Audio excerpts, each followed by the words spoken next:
si aux prochaines élections, pendant la course électorale, je me rendais compte qu'il n'y a aucun candidat pour moi qui pense comme moi? C'est comme ça, c'est pas de ma faute, c'est de la leur. Est-ce que je dois quand même voter? Et si je ne votais pas?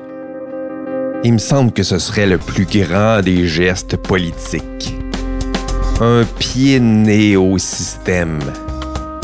La plus pure des formes de participation politique, non?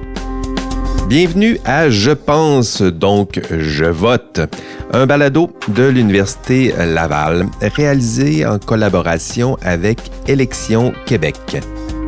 Je suis Jean-François Sénéchal, professeur de philosophie à l'Université Laval. Dans ce deuxième épisode, je vous propose d'explorer une très belle question. Peut-on choisir de ne pas voter? Extrait d'un commentaire d'un vrai électeur, mais recréé avec une voix de synthèse. Le problème, c'est qu'une grande partie de l'électorat ne vote pas par choix. Pas par paresse, par choix. Ne pas voter, mais ne pas voter par choix. Est-ce que ça se peut, ça? Pourquoi, moi, j'aurais l'obligation de voter si aucun candidat ne pense comme moi? Ou si c'est le système en soi que je juge inadéquat ou insatisfaisant? Pour réfléchir à ces questions, je reçois Fabien Tremblay, étudiant à la maîtrise en sciences politiques à l'Université Laval. Ce dernier s'intéresse aux justifications morales du vote, mais aussi aux justifications morales de l'abstention du vote. Parce qu'il y a sûrement de bonnes raisons pour ne pas voter, non? Dans cet épisode, j'ai la chance de rencontrer Fabien Tremblay. Comment ça va, Fabien? Ça va très bien, merci. Fabien est un étudiant à la maîtrise en sciences politiques. T'intéresses à l'amélioration des institutions démocratiques et aux justifications morales du vote et de l'abstention de vote électoral. Ça donne bien, parce que c'est exactement le thème de l'épisode. Est-ce qu'on peut choisir de ne pas voter? Ça sera notre thème, un thème que tu connais bien, je pense. Bon, on va commencer par la base. Rassure-moi, est-ce qu'on a une obligation légale à voter? Est-ce que je suis obligé? Est-ce que la loi m'attend dans un coin? Qu'est-ce qui se passe avec ça? Au Québec et au Canada, non. Et dans certains pays, comme dans l'Australie, le vote est obligatoire. Donc, il y a des lois qui punissent les abstentionnistes, les personnes qui choisissent de ne pas voter. Mais au Québec et au Canada, c'est pas le cas. Par contre, il y a une question différente qu'on peut se poser, c'est est-ce que j'ai un devoir moral de voter? Donc, est-ce que c'est la bonne chose à faire de voter? Est-ce que je commets quelque chose de mal en m'abstenant? Donc, oui. C'est une question différente de la question du vote obligatoire. Oui, très bien. On va y arriver. En tout cas, tu me rassures, il n'y a pas de problème légaux, c'est au moins ça. Une obligation morale, mais il y a une grande partie de la population qui décide, dans ce contexte précis, de ne pas voter. Donc, par choix moral, pourquoi ce serait mal de ne pas aller voter? Mais disons, sans rentrer tout de suite dans les justifications pour ça, la raison pour laquelle c'est important de se poser cette question-là, c'est parce que en démocratie, n'importe quelle organisation démocratique, on pense à des conseils de quartier, à des syndicats ou à un régime parlementaire, ça a besoin de la participation des citoyens pour fonctionner. On a besoin que les gens s'impliquent au minimum.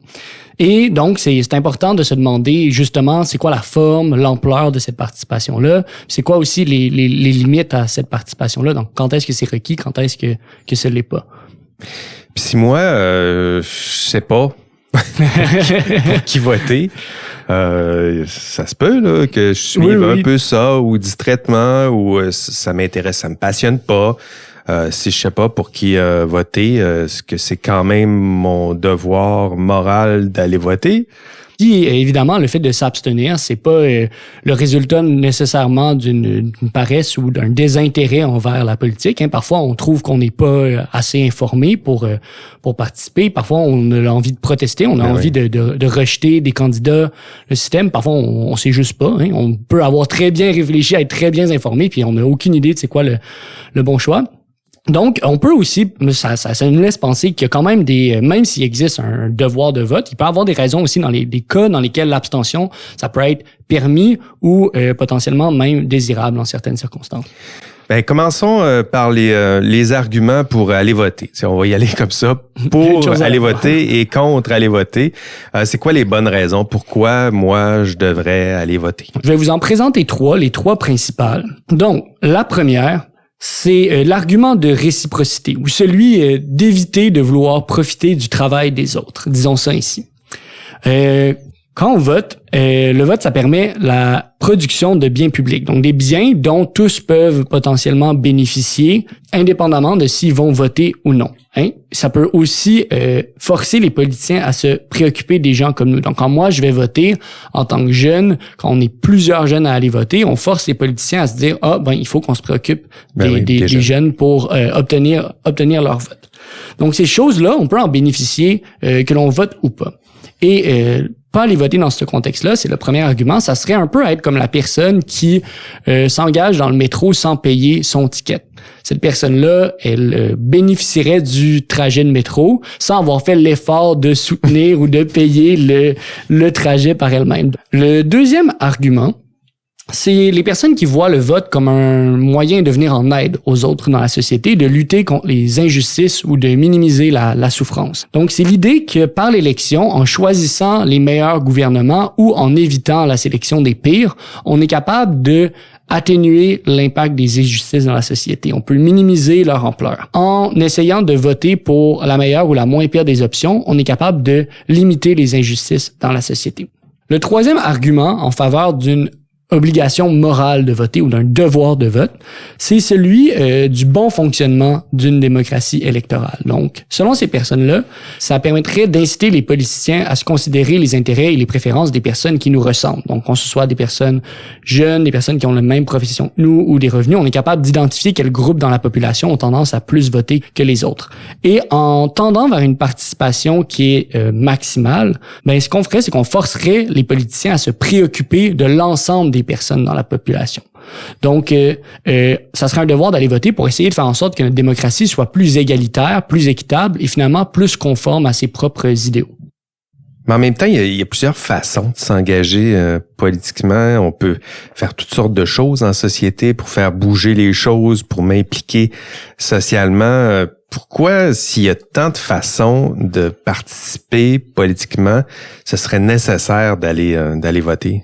C'est un élément qui est important à souligner. Évidemment, il y a plusieurs façons de contribuer à la société et à une démocratie en général. Le vote, c'est pas la seule forme d'engagement politique. Les gens participent par des pétitions, par des manifestations, avec des lettres ouvertes. Si je fais ma part autrement que par ces autres moyens-là, pourquoi est-ce que je serais obligé de aller voter?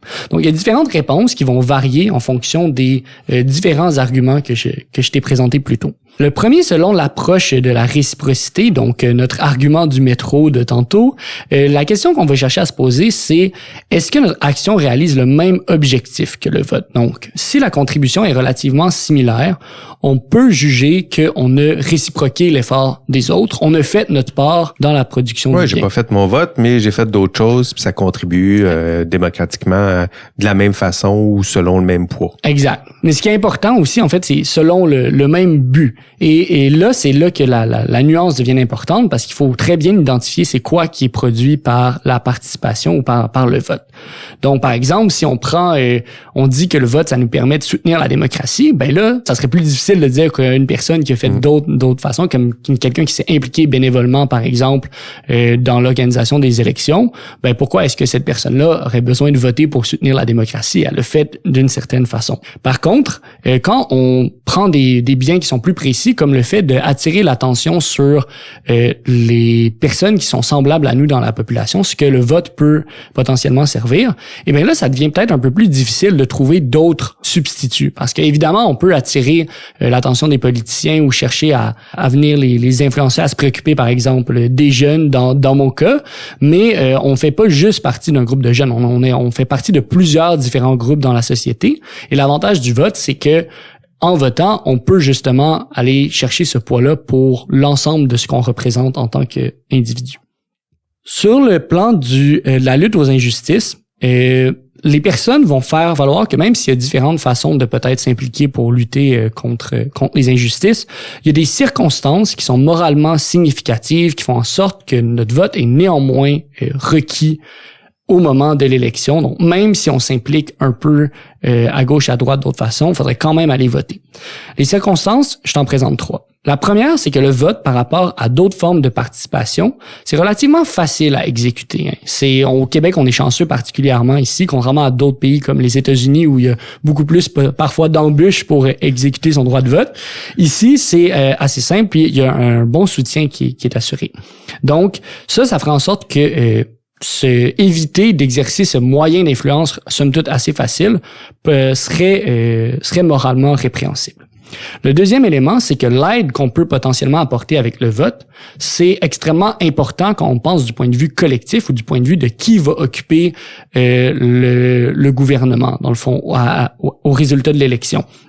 Donc, c'est facile de penser qu'un vote, ça vaut pas grand-chose parce qu'effectivement, on est énormément, puis parfois les élections, ça se décide par des marges de plusieurs milliers de votes. Ouais, ça se décide pas par un vote habituellement. Non, quoique ça arrive parfois aux dernières élections municipales, hein, donc on sait jamais. C'est théoriquement possible, mais c'est rare là. Exact. Et donc mais c'est ça. Mais collectivement, l'accumulation des votes fait une différence. Puis l'absence d'accumulation des votes peut en faire également aussi. Donc, si certaines personnes avaient voté, potentiellement, ça peut peut-être apporter des changements. Donc, l'idée, c'est que le potentiel en fait, le gouvernement, par sa capacité d'action sur la société, par l'influence qu'il peut avoir, c'est moralement significatif de chercher à déterminer qui va exercer ce pouvoir d'influence-là. Et la troisième circonstance, c'est que voter lors d'une élection, c'est un moyen de lutter contre les injustices qui est assez prévisible. Dans le sens que on sait qu'on va avoir l'opportunité de participer, puis on sait que ça peut avoir une influence assez justement déterminée dans qui va remporter l'élection. Et donc, ça nous permet de nous préparer de manière adéquate à exercer notre droit de vote plus facilement que de d'autres façons où l'aide peut être peut-être moins prévisible.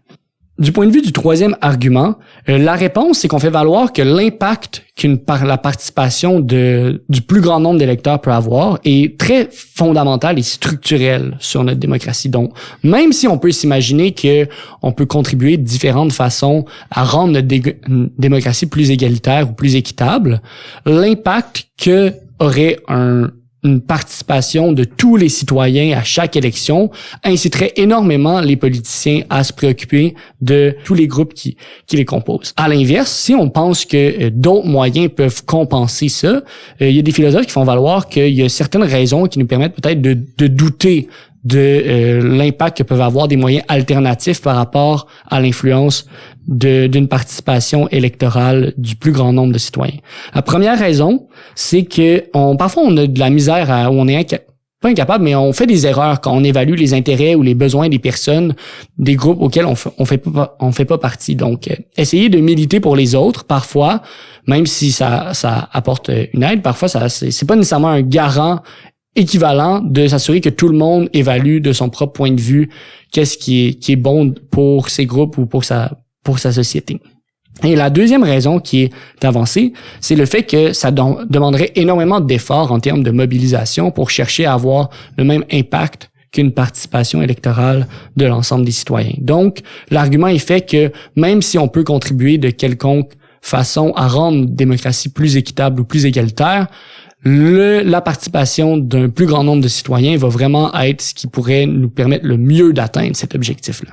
Et si moi je décidais que je vote pas pour signifier carrément, j'en connais des personnes comme ça, signifier carrément au gouvernement qu'il ne mérite pas mon vote. Est-ce que ça se peut? Est-ce que je pourrais décider de ne pas voter pour... je peux toujours, là, mais est-ce que ça serait moral de décider? Est-ce que c'est bien de décider que moi, je ne vote pas pour montrer au gouvernement qu'il mérite pas mon vote? Mais effectivement, l'abstention, c'est souvent utilisé ou mobilisé comme moyen de protestation pour exprimer le rejet de tous les candidats ou du système en général.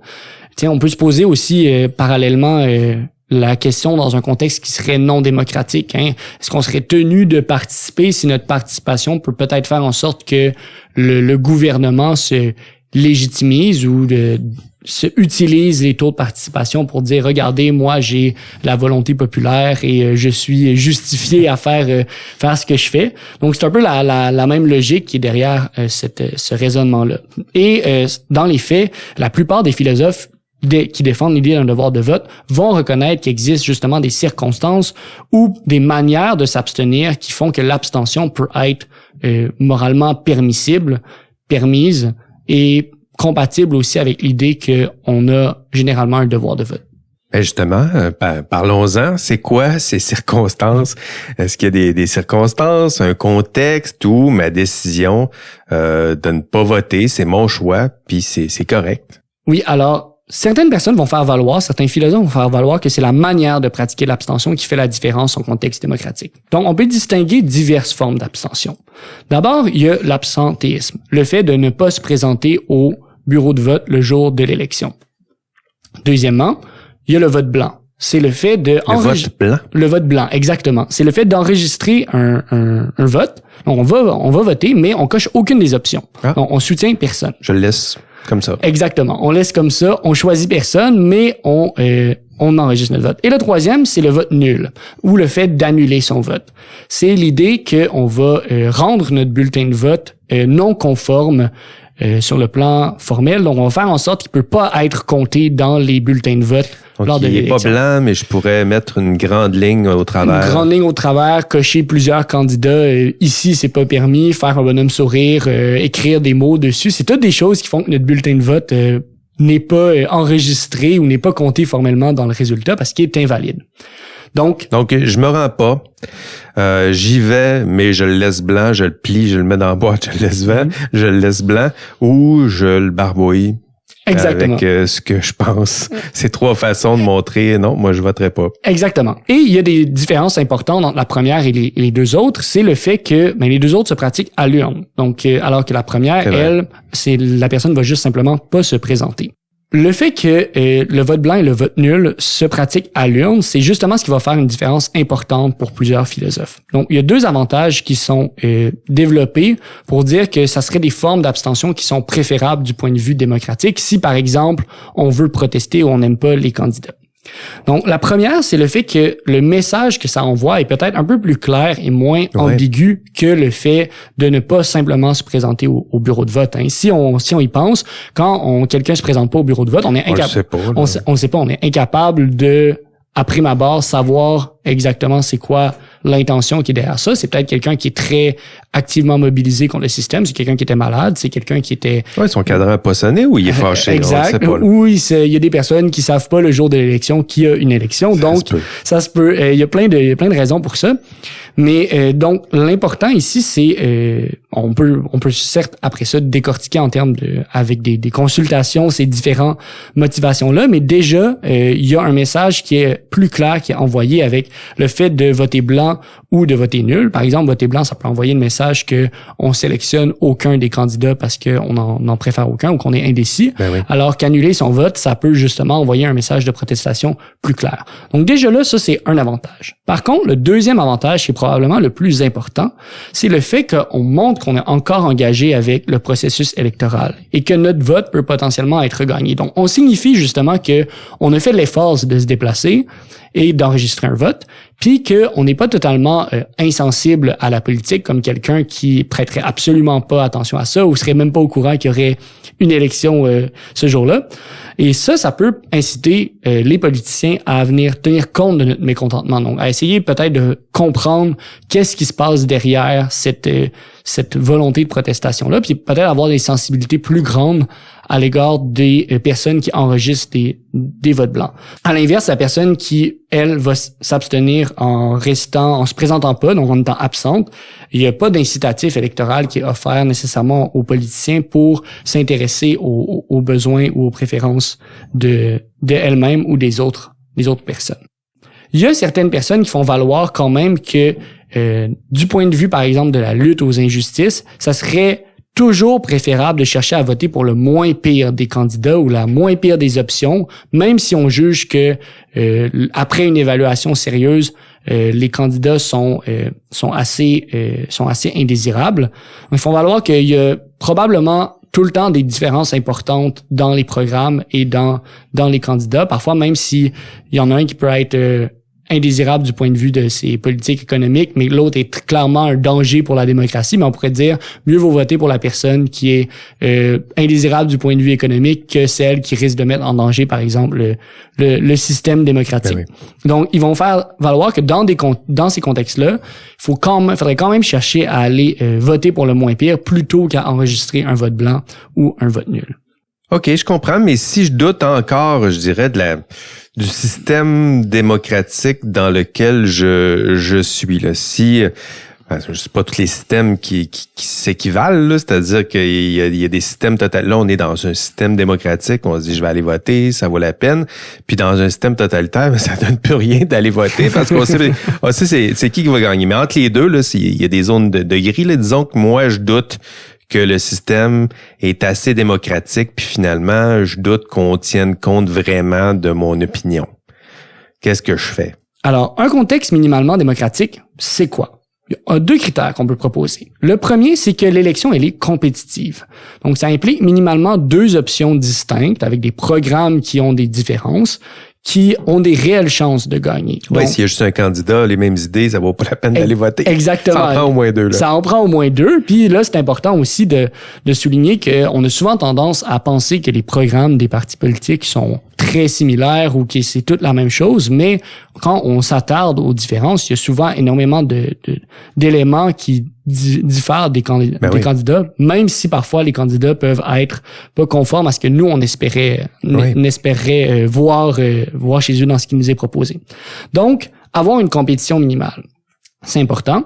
Le deuxième élément, c'est le critère de sensibilité. Donc, est-ce que les politiciens sont sensibles aux besoins de la population et cherchent à tenir leurs promesses?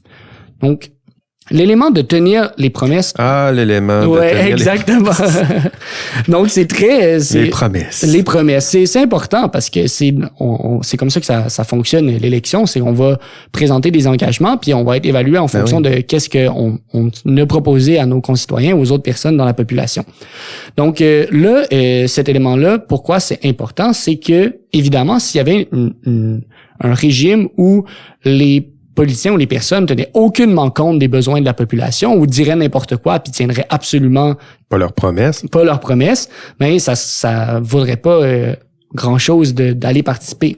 Cependant, ce qui est important de noter, c'est que contrairement aux croyances, ce qu'on entend souvent, ou l'idée qu'on peut tendre à avoir quand on voit qu'il y a un engagement qu'on aimerait se voir réaliser l'est pas, c'est que la majorité des promesses sont tenues par les politiciens, même si justement c'est pas toujours celles qu'on préférait voir. Nous, les plus importantes. Les promesses qui nous concernaient puis qui n'ont pas été réalisées, mais il y en a d'autres des promesses qui sont peut-être réalisées. Exactement. Ouais. Puis à l'Université Laval, ils font un institut qui cherche justement à évaluer combien ont-ils répondu. Exact. Puis ils évaluent le pourcentage des promesses à chaque mandat, donc c'est très, très intéressant. Ils ont la note de passage? Oui, en général, ça dépasse de loin la majorité.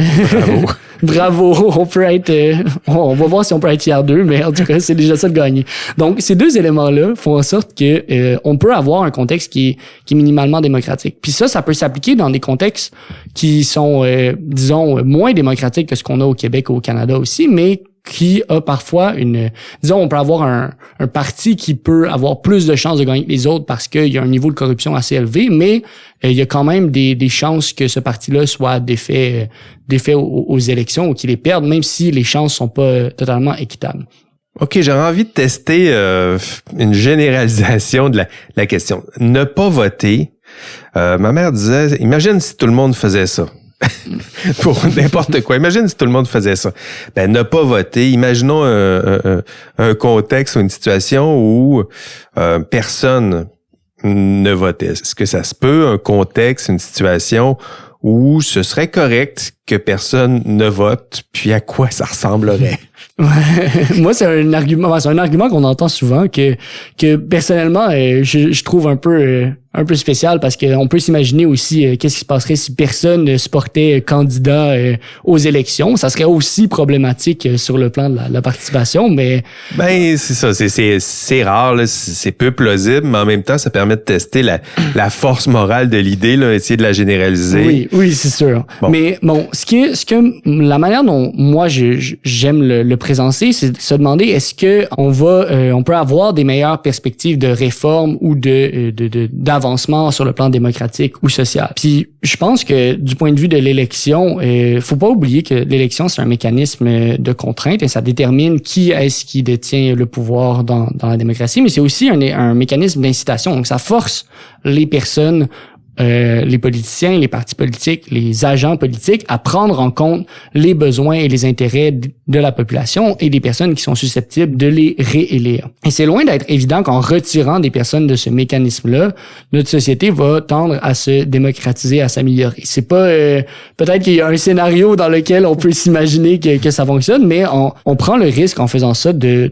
faire en sorte qu'il y ait des candidats qui soient encore plus défavorables à nos idéaux et encore moins sensibles à nos besoins qui tendent à être mis au pouvoir parce que justement il n'y a pas d'incitatif qui est offert ou il y en a moins de certains groupes. Donc on peut, j'estime que voter pour le moindre mal ou l'abstention à l'urne, c'est selon moi des comportements qui sont probablement plus compatibles avec les principes démocratiques. Puis il faut pas aussi oublier que du point de vue de notre engagement politique, on perd pas notre capacité d'action entre les élections. On peut voter pour un parti qu'on aime moins et faire des actions qui vont pouvoir influencer ensuite les programmes du gouvernement entre les élections. Merci Fabien. Passionnant de t'écouter. En conclusion, peut-être en quelques mots, on va essayer de résumer tout ça. Qu'est-ce que tu dirais? Prochaines élections, tu croises un voisin, une cousine, un ami qui te dirait moi je vais pas voter puis c'est mon choix. On lui dit quoi? Je pense qu'il y a deux choses importantes à souligner. D'abord, que nos choix politiques, ce qu'on fait, qu'on aille voter, s'abstenir, qu'on choisisse de se désengager complètement de la politique ou de l'ignorer, ça a toujours un impact sur les autres, pas juste sur nous, c'est pas juste notre choix individuel, c'est aussi un impact que ça peut avoir sur les autres personnes. C'est facile à oublier dans le cas de l'élection parce qu'on a souvent tendance à penser que c'est juste un vote puis que c'est pas si important, mais dans les faits, l'accumulation de ces comportements individuels-là peuvent avoir énormément d'impact sur comment notre société va évoluer, qui va être élu, quels programmes vont être mis en place, puis quelle attention va être accordée non seulement à nous, mais aux membres aussi des groupes qui nous ressemblent. Et cet impact-là, ça implique, je pense, une responsabilité individuelle.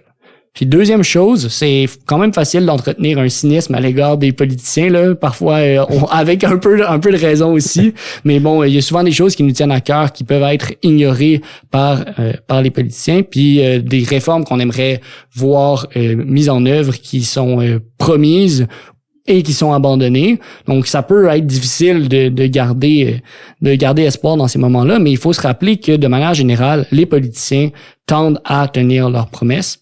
Ça fait une énorme différence dans la vie de certaines personnes, parfois pas sur les sujets qui nous tiennent à cœur, mais sur d'autres éléments qui sont peut-être moins discutés, moins importants, mais qui tout aussi importants dans les différences de programme entre les partis, ça peut avoir un énorme impact sur la vie des autres personnes autour de nous, et que c'est justement un moyen parmi d'autres qu'on peut espérer influencer la société avec notre vote.